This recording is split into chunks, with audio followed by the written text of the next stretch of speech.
মাওলানা লাখ কোটি সালাম জানাই আমার জিন্দা নবজির কদমে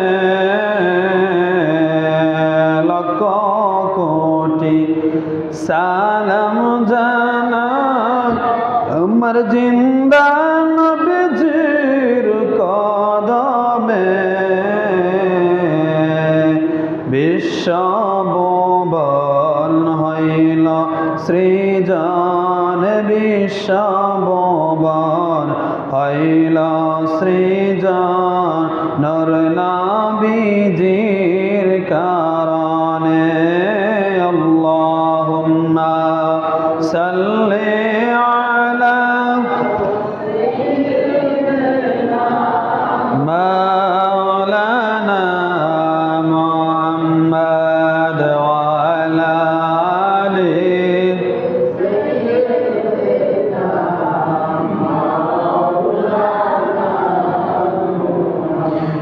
লা ইলাহা ইল্লাল্লাহ লা ইলাহা মাশাআল্লাহ লা ইলাহা লা ইলাহা লা ইলাহা আল্লাহ সারা মাবুদ নাই আমার নবীজি সারা ও ফায়না আল্লাহ সারা মাবুদ নাই আমার নবীজি সারা ও ফায়না আরে আল্লাহ রাসূল পাইতে হলে আল্লাহ রাসূল পাইতে হলে ওলি আল্লাহর দয়া চাই লা ইলাহা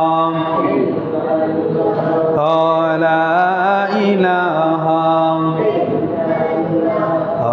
লা ইলাহা লা ইলাহা আল্লাহ আল্লাহ আল্লাহ আল্লাহ আল্লাহ আল্লাহ আল্লাহ আল্লাহ আল্লাহ আল্লাহ আল্লাহ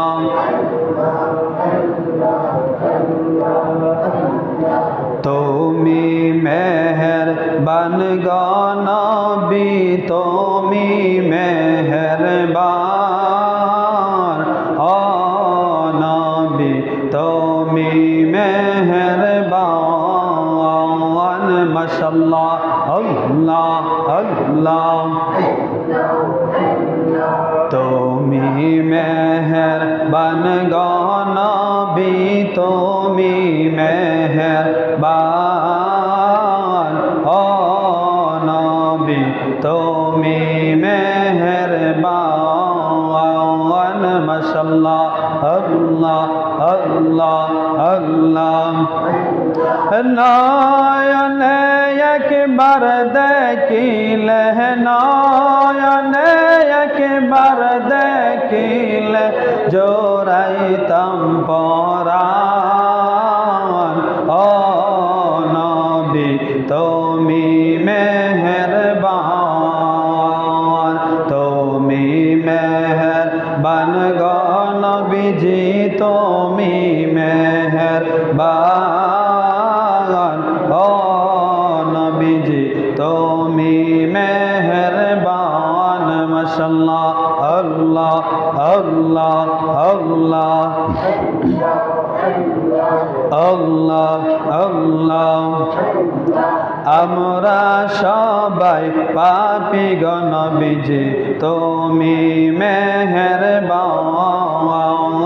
মাশাআল্লাহ আল্লাহ আল্লাহ আমরা সবাই পাপী গো নবীজি তুমি মেহেরবান তোমার দয়া দিয়ে করব মোদের তোমার দয়া দিয়ে করব মোদের মুশকিল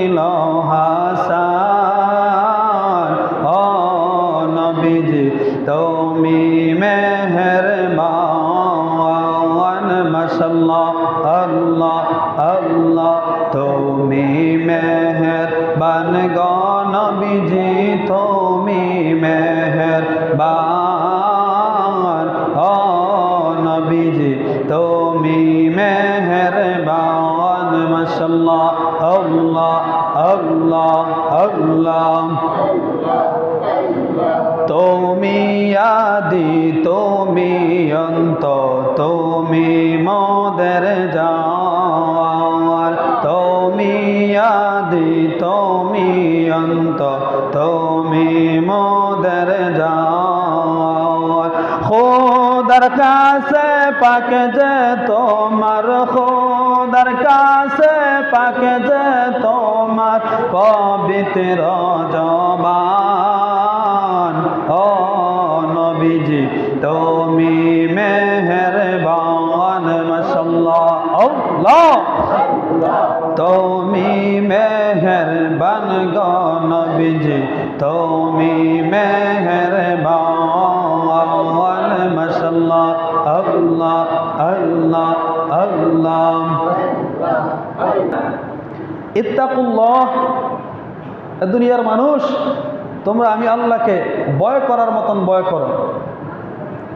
যেই ব্যক্তি আল্লাহকে ভয় করিয়া মিথ্যা কথা ছেড়ে দেয়, যেই ব্যক্তি আল্লাহকে ভয় করিয়া অন্যায় কাজ ছেড়ে দেয়, যেই ব্যক্তি আল্লাহকে ভয় করিয়া আল্লাহকে সন্তুষ্টি করার জন্য দুনিয়ার যাবতীয় অশ্লীল কাজকর্ম ছেড়ে দেয়, আল্লাহ রাব্বুল আলামিন বলেন ওই বান্দাকে আমার প্রেমিক বান্দা হিসাবে আমি আল্লাহ কবুল করে নিই। সুবহানাল্লাহ। তাহলে আমরা ভয় করব একজনকে, তিনি বলেন তো কে? একটু জোরে বলেন। وإلهكم إله واحد لا إله إلا هو الرحمن الرحيم।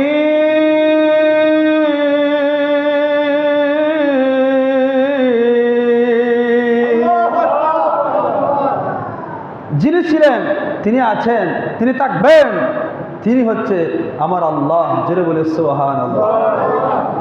তিনি অত্যন্ত দয়াশীল, অত্যন্ত ক্ষমাশীল, আল্লাহ রহমানুর রহিম।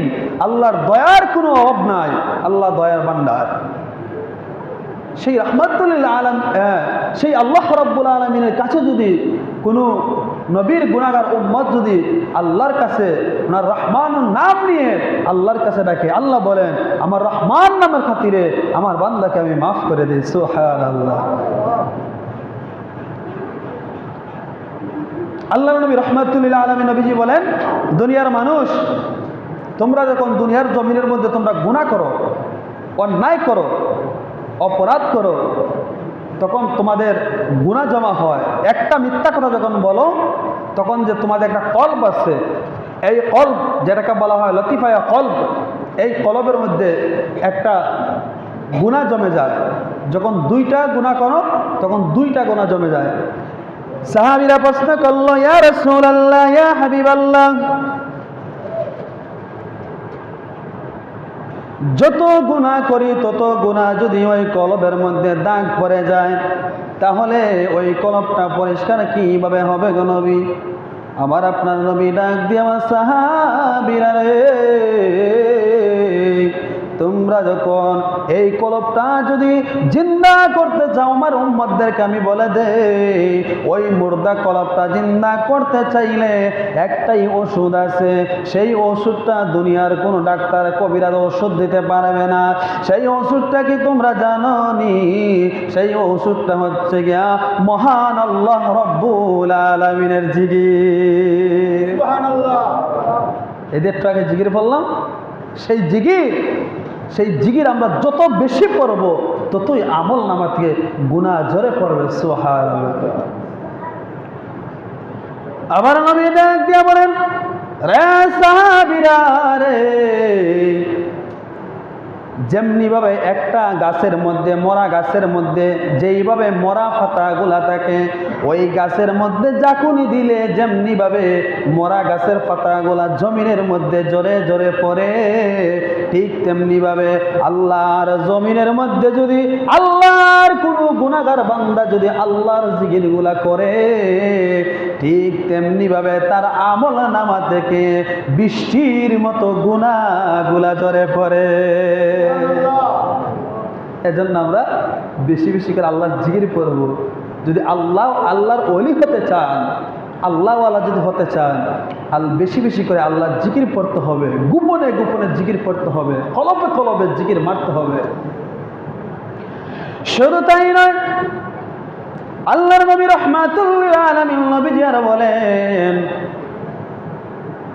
আল্লাহর সৃষ্টি জগতের মধ্যে, আল্লাহর জমিনের মধ্যে যখন আল্লাহর বান্দা যখন আল্লাহর জিকিরের মধ্যে লিপিবদ্ধ হয়ে যায়, তখন আল্লাহর আরশের মধ্যে একটা নূরের কুটি তরতর তরতর করে কাঁপতে থাকে। সুবহানাল্লাহ বলেন। আল্লাহর আরশের মধ্যে, আল্লাহর আরশে একটা নূরের কুটি তরতর তরতর করে কাঁপতে থাকে। তখন আল্লাহ রাব্বুল আলামিন ডাক দিয়ে বলেন, রে নূরের কুটি, তুমি কেন এইভাবে কাঁপতেছো? তোমার কাঁপার কারণটা কি আমি জানতে চাই।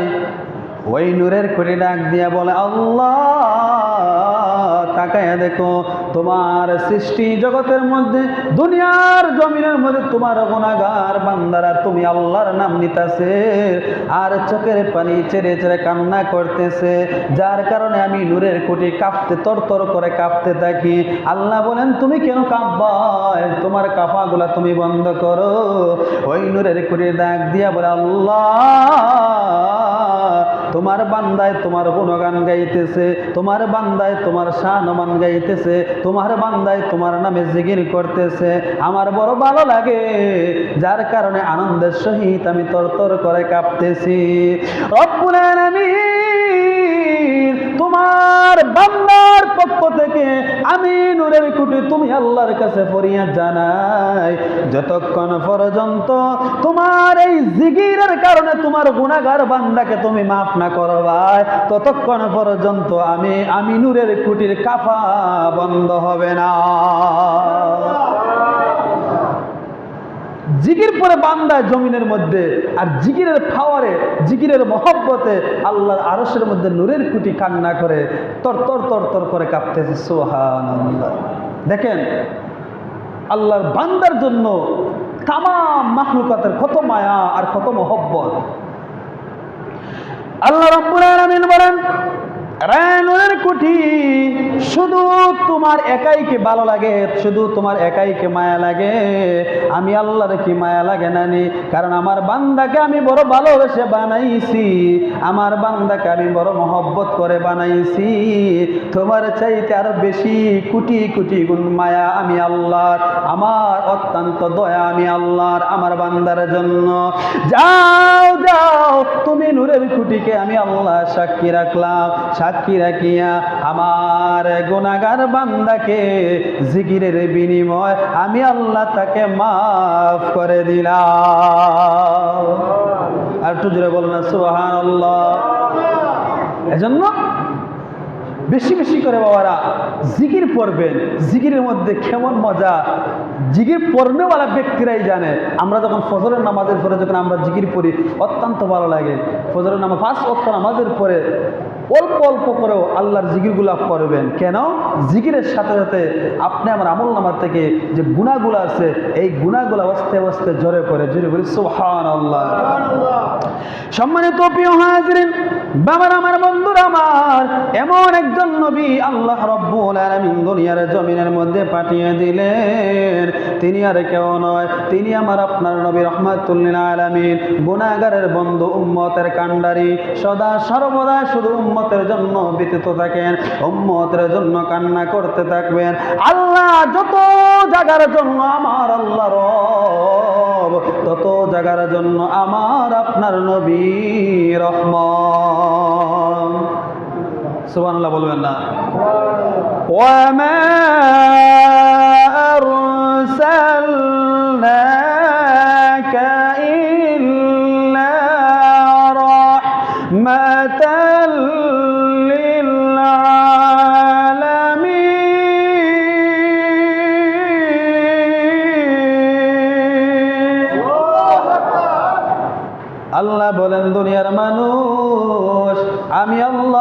যত জায়গার জন্য রব, আমি আল্লাহ যত জায়গা সৃষ্টি করেছি, আমার বন্ধু আমার হাবিব তত জায়গার জন্য রহমত। জোরে বলি সুবহানাল্লাহ।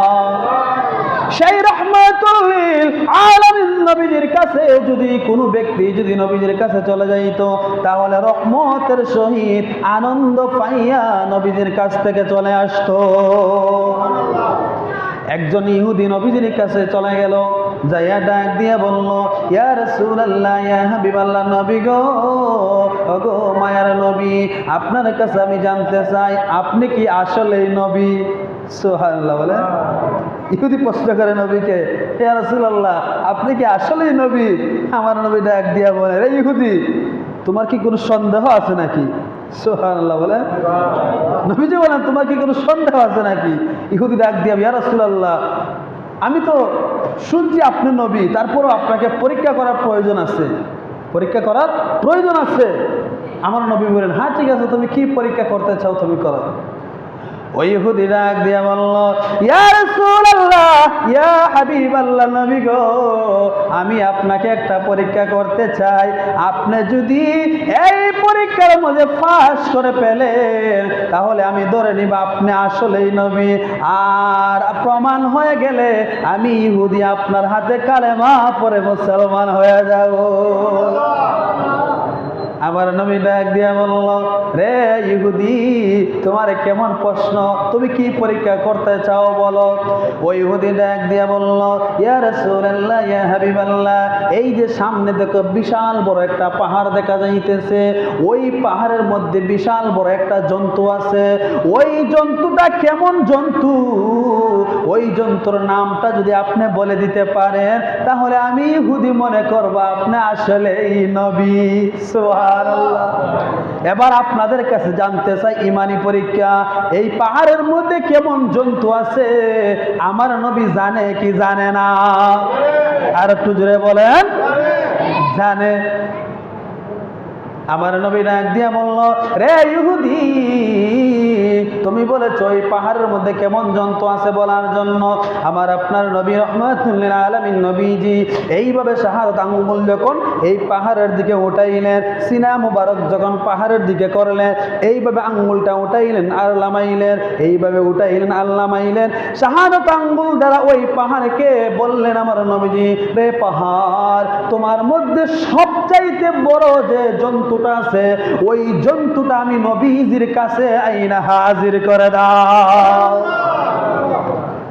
আমার নবীজি বললেন, পাহাড়কে অনুসরণ করে বললেন, তোমার মধ্যে যে বড় জন্তুটা আছে এটা তুমি আমার সামনে আইনা হাজির করে দাও। পাহাড় নিজে আইনা দিব। যাই মাত্র আমার আপনার নবী রাহমাতুল লিল আলামিন নবী যখন পাহাড়কে এই আদেশ করলেন, আল্লাহর কুদরত বোঝা বড় দায়, সাথে সাথে ওই বিশাল বড় পাহাড়টা এইভাবে মুসরা মাইরা তার মধ্যে যে বিশাল বড় একটা জন্তু ছিল, ওই জন্তুটা সাথে সাথে নবীজির কদম মুবারকের মধ্যে আইনা হাজির করে দিল। হাদিস শরীফ প্রমাণ করে এই জন্তুটা কেমন জন্তু ছিল, ওই জন্তুটা হচ্ছে রয়্যাল বেঙ্গল টাইগার। সুবহানাল্লাহ। আমার নবীজির জানার ক্ষমতা আছে না নাই? ওই বিশাল বড় রয়্যাল বেঙ্গল টাইগার অর্থাৎ বাঘ, বিশাল বড় একটা বাঘ ওই পাহাড় নবীজির কাছে যখন আইনা হাজির করে দিলেন, কিতাব প্রমাণ করে ওই বাঘটা নবীজির কাছে আসলো, আয়েশা নবীজির কদম মুবারকের মধ্যে চুমা লাগাইতে লাগলো, নবীজিকে সালাম দিতে লাগলো। আমার নবী ডাক দিয়া বললেন, রে ইহুদি, তুমি বলছিলে কেমন জন্তু আছে বলার জন্য, আমি বলে দিলাম, এখন কি তোমার বিশ্বাস হয়ে গেছে? ইহুদি ডাক দিয়া বলল, ইয়া রাসূলুল্লাহ, ইয়া হাবিবাল্লাহ, নবী গো, আমার বিশ্বাস হয়ে গেছে, কিন্তু আরো কিছু বাকি রয়ে গেছে। আমার নবী বললেন, কি বাকি রয়ে গেছে তুমি বলো। ওই ইহুদি ডাক দিয়া বলল, ইয়া রাসূলুল্লাহ, ইয়া হাবিবাল্লাহ, নবী গো, ওই যে বিশাল বড় বাঘটা আছে, ওই বাঘের কথা তাওরাতের মধ্যে আমি পেয়েছি, ইনজিলের মধ্যে আমি পেয়েছি, জবুরের মধ্যে আমি পেয়েছি, কিন্তু প্রমাণ করার জন্য আপনি যে আখিরি জামানার পয়গম্বর সেটা প্রমাণ করার জন্য আমি আপনার কাছে এসেছি গো নবী। ইয়া রাসূলুল্লাহ, ইয়া হাবিবাল্লাহ, নবী গো, ওই বাঘের কপালের মধ্যে কি লেখা আছে সেটা যদি আপনি বলে দিতে পারেন, আমি ইহুদি দেরি করব না, সাথে সাথে কালেমা পরে মুসলমান হয়ে যাব। দেখেন ইহুদি কিরকম ফেসাইয়া ফেসাইয়া প্রশ্ন করে, কিন্তু সে জানে না আমার নবীজি প্রত্যেকটা কথার জবাব আমার নবীজি দিতে পারবে, কারণ আমার আপনার নবীকে আমার আল্লাহ রাব্বুল আলামিন সৃষ্টি জগতের জন্য শিক্ষক বানাইয়া দুনিয়ার জমিনের মধ্যে পাঠিয়েছেন। জোরে বলি সুবহানাল্লাহ। যেই মাত্র ইহুদি এই কথা বলল, আবার নবী ডাক দিয়া বলে, রে ইহুদি, ওই বাঘের কপালের মধ্যে কি লেখা আছে সেটা আমি নবীজি বলবো না, কিন্তু বাঘের কপালের মধ্যে কি লেখা আছে আমি সরাসরি তুমি ইহুদির সামনে আমি প্রকাশ করে দিব। ইলমের টাইমে ওই বাঘটা যখন ইহুদির সামনে খাড়া করলেন, খাড়া করার পরে গো আমার নবী ডাক দিয়া বলে, ইহুদি, ওই বাঘের কপালের দিকে তুমি তাকাইয়া দেখো, আর ভালো করে স্পষ্ট ভাবে দেখে নাও বাঘের কপালের মধ্যে কি লেখা আছে। ওই ইহুদি ওই বাঘের কপালের দিকে তাকাইলো, তাকাইয়া দেখতেছে ওই বাঘের কপালের মধ্যে লেখা আছে মুহাম্মাদুর রাসূলুল্লাহ সাল্লাল্লাহু আলাইহি ওয়াসাল্লাম। সুবহানাল্লাহ। বাঘের কপালের মধ্যে কি লেখা আছে? আমার নবীজির নাম মুবারক লেখা আছে।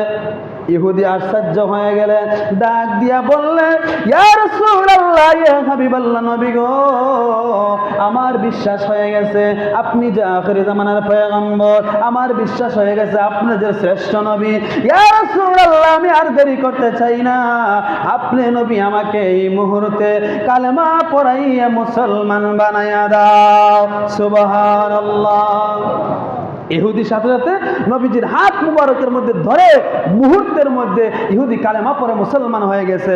আমার সাথে সবাই বলুন, লা ইলাহা ইল্লাল্লাহ মুহাম্মাদুর রাসূলুল্লাহ সাল্লাল্লাহু আলাইহি ওয়াসাল্লাম। এজন্য বাবার, আমার বন্ধুরা, আমার আপনার নবী কেমন নবী, আমার আপনার নবী কেমন মায়ের নবী আমরা পেয়েছি, যেই নবীকে আল্লাহ তাআলা সৃষ্টি না করলে দুনিয়া বানাইতেন না, আখিরাত বানাইতেন না, লৌহে কলব, আরশে আজিম, আরশ কুরসি কোনো কিছুই বানাইতেন না। আমার আল্লাহ রাব্বুল আলামিন ডাক দিয়ে বলে, দুনিয়ার মানুষ, ও দুনিয়ার মানুষ, সেই নবীজির মহব্বত অন্তরের মধ্যে ধারণ করো, নবীজির মহব্বত নিয়ে তুমি নামাজটা আদায় করে নাও, আমি আল্লাহ কবুল করে নিব। নবীজির মহব্বত নিয়ে তুমি রোজাটা রেখে নাও, আমি আল্লাহ কবুল করে নিব। নবীজির মহব্বত নিয়ে তুমি দরিয়ার মধ্যে পাড়ি দাও, আমি আল্লাহ কবুল করে নিব। শুধু তাই নয়, কাল কিয়ামতের ময়দানে সব নবীরা ইয়া নাফসি ইয়া নাফসি বলে কাঁদবেন, সব উম্মতরা ইয়া নাফসি ইয়া নাফসি বলে কাঁদবেন। শুধু আমার আপনার নবী রব্বি হাবলি উম্মতি বলে কাঁদবেন, রব্বি হাবলি উম্মতি বলে কাঁদবেন। আল্লাহ তাআলা ডাক দেও, জিবরাইল, ও জিবরাইল, আমার বন্ধুকে বলো কান্না মুবারক থামানোর জন্য, আমার বন্ধুকে বলো মাথা মুবারক উঠানোর জন্য। কেন? কারণ দুনিয়ার জমিনের মধ্যে আমার নবীকে আমি আল্লাহ কম কাদাই নাই, দুনিয়ার জমিনের মধ্যে আমি আল্লাহ কম কষ্ট দেওয়া দেই নাই। আজকে কিয়ামতের ময়দানে আমার বন্ধুকে কোনো কষ্ট দিব না, আজকে কিয়ামতের ময়দানে আমার বন্ধুকে কোনো দুঃখ দিব না, কারণ আমার বন্ধুর কান্না আমি আল্লাহ সইতে পারি না, বন্ধুর বেদনা আমি আল্লাহ সইতে পারি না। জিবরাইল এসে বলে, ইয়া রাসূলুল্লাহ, ইয়া হাবিবাল্লাহ, আপনি কান্না মুবারক বন্ধ করেন, আপনার কান্দন আল্লাহ তাআলা আর সইতে পারে না গো নবী। আমার নবী ডাক দিয়ে বলে, জিবরাইল, আমি কান্না বন্ধ করতে পারি, কিন্তু তোমার কাছে জানতে চাই আমার গুনাহগার উম্মতের অবস্থা কি হবে। আল্লাহ তাআলা ডাক দিয়ে বলে, জিবরাইল, আমার বন্ধুকে সান্ত্বনার বাণী শোনাইয়া দাও, আমার বন্ধুকে সান্ত্বনার বাণী শোনাইয়া দাও। আমার বন্ধুকে বলো, যারা নবীদের আশিক, যারা নবীদের প্রেমিক, যারা নবীদের সুন্নত তরিকা মোতাবেক জীবন যাপন করেছে, আমার বন্ধুর যাকেই ইচ্ছা তাকেই যেন জান্নাতে নিয়ে যায়। শুধু তাই নয়, কিয়ামতের ময়দান যখন আল্লাহ তাআলা অনুষ্ঠিত করবেন, কিয়ামতের মাঠ যখন সাজাইবেন, ওই কিয়ামতের ময়দানে সাজানো অবস্থায় আমার আল্লাহ তাআলা হযরতে দাউদ আলাইহিস সালাতু ওয়াস সালামকে ডাক দিয়া বলবে, রে দাউদ, আমার প্রেমিক বান্দাদেরকে তুমি কোরআন তেলাওয়াত শোনাইয়া দাও। সুবহানাল্লাহ বলে, আমার প্রেমিক বান্দাদেরকে কোরআন তেলাওয়াত শোনাইয়া দাও। হাদিস শরীফের মধ্যে এসেছে হযরতে দাউদ আলাইহিস সালাতু ওয়াস সালাম যখন কোরআন শরীফ তেলাওয়াত করবে, ইয়া আইয়ুহাল মুজাম্মিল, এইভাবে যখন এই সূরাটা তেলাওয়াত করতে লাগলেন, এই কিয়ামতের ময়দানে হাজার হাজার লক্ষ লক্ষ কোটি কোটি উম্মতেরা সূরা মুজাম্মিলের তেলাওয়াত শুইনা শুইনা বেহুশ হয়ে জমিনের মধ্যে পড়ে থাকবে।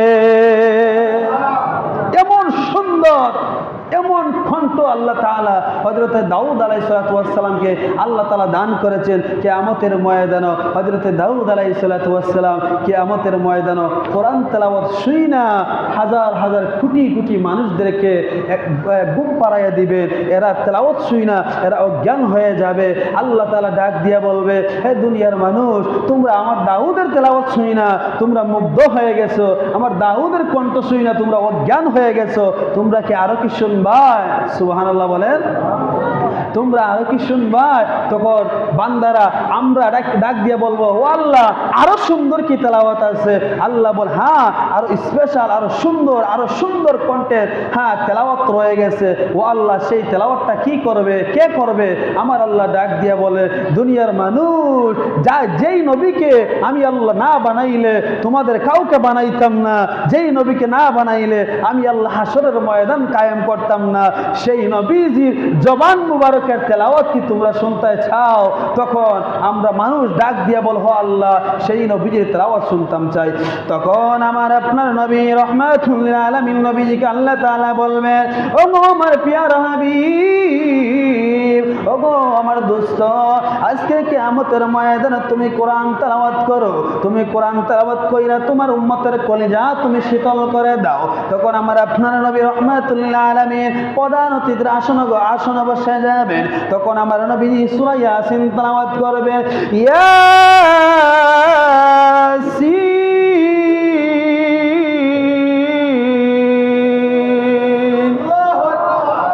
ওয়াল কুরআনিল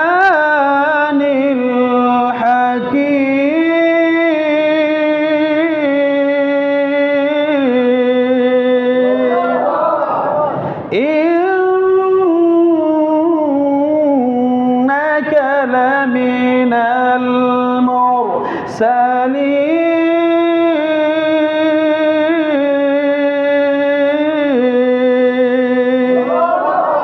এইভাবে যখন আমার আপনার নবী মধুর সুরে কোকিল কণ্ঠ যখন তেলাওয়াত করতে লাগবেন, এই মতো অবস্থায় আল্লাহর প্রিয় বান্দারা এইভাবে তেলাওয়াত শুইনা শুইনা আরো বেহুশ হয়ে যাবে, আরো অজ্ঞান হয়ে যাবে। তখন আল্লাহ তাআলা ডাক দিয়ে বলবে, রে আমার প্রিয় বান্দারা, দাউদের তেলাওয়াত শুইনা তোমরা অজ্ঞান হয়ে গেলে, আমার পিয়ারা হাবিবের তেলাওয়াত শুইনা আরো বেশি অজ্ঞান হয়ে গেলে, তোমরা কি আরো শুনতে চাও? আরো এর চাইতে সুন্দর সুন্দর তেলাওয়াত রয়ে গেল। তখন বান্দারা ডাক দিয়ে বলবো, ওগো মালিক, ও আমার আল্লাহ, তার চাইতে কি আরো সুন্দর তেলাওয়াত রয়ে গেছে। আবার আল্লাহ ডাক দিয়ে বলে, বান্দারা রে,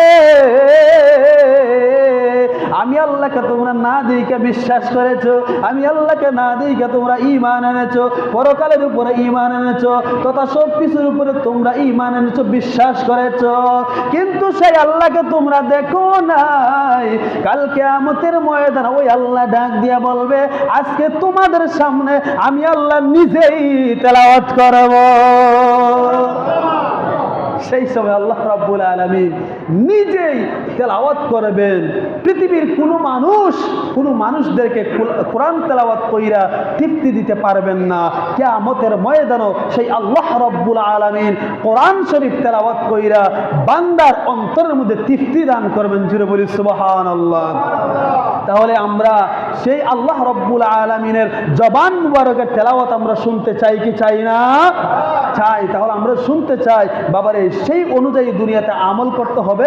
আল্লাহর মহা প্রাণবন্ত আল কোরআন আমরা তেলাওয়াত করতে হবে, আল্লাহকে ভয় করার মতন ভয় করতে হবে। আল্লাহ রাব্বুল আলামিন যেন আমাদের সকলকে সেই মুমিন মুসলমান ইমানদার হিসাবে কবুল করে। আমরা সবাই বলি আমিন। ওয়া আখিরুদ দাওয়ানা আনিল হামদুলিল্লাহি রাব্বিল আলামিন।